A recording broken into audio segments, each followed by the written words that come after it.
One aspect of Japanese history and lore I've always enjoyed is the samurai, and there's a new game that taps into that called Black and White Bushido. But is this game like a sharp blade cutting through the competition, or is it more like bringing dishonor to gaming?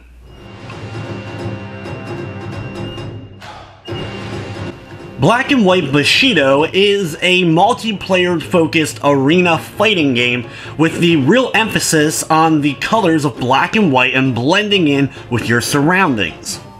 The game can be played 1 to 4 players and can even have bots in there to substitute instead of actual players, as well as it can be done locally or online.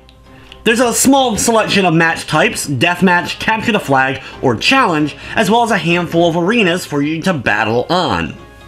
You have your standard deathmatch, where whoever's team ends up reaching the kill count first is the winner, and you can mix and match the way you want to set up the teams, whether you want to do 3-on-1 or 2v2, or even 1-on-1 or 2 vs 1 if you would like to.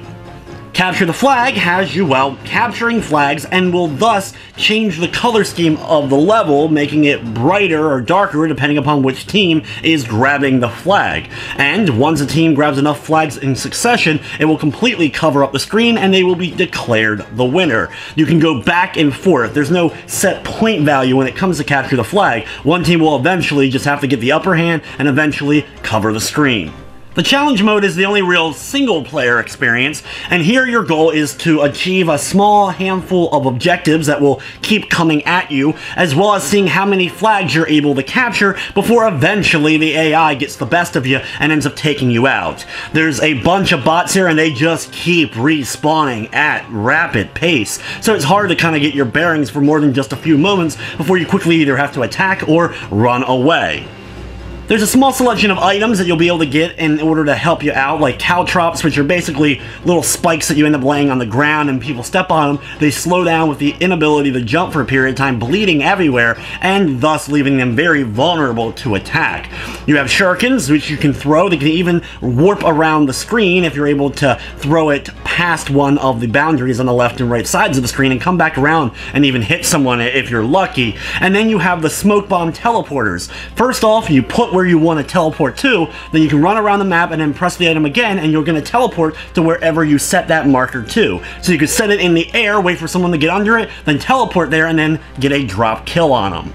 Controls and action work pretty well, where you'll be able to jump, double jump, wall jump, and be able to dash in all the different directions in order to attack your opponents. You can only dash 1 time per jump, so when you're in the air and you dash, you won't be able to do so again until you end up landing safely on the ground.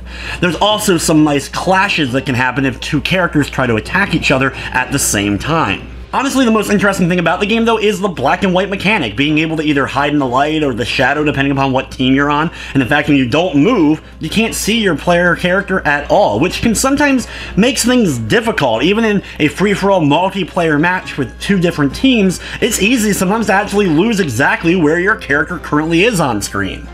From the technical side of things, though, the game didn't crash on me. I didn't run into major slowdown or glitching of any sort.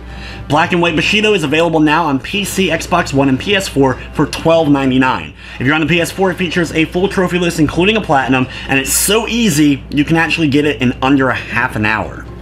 Overall, this is one of those games that could be fun with some friends in the same room playing against one another. The online, I'm sure, works fine, but no one's playing it, so I was unable to get any games going. Probably not a whole lot of people have picked it up yet. With the only single-player mode being that challenge mode, trying to get points, there's no story mode or levels or any kind of progression for you to really go through, as well as there's only a couple of characters to select from. I wish there was a bit more variety when it came to the overall characters.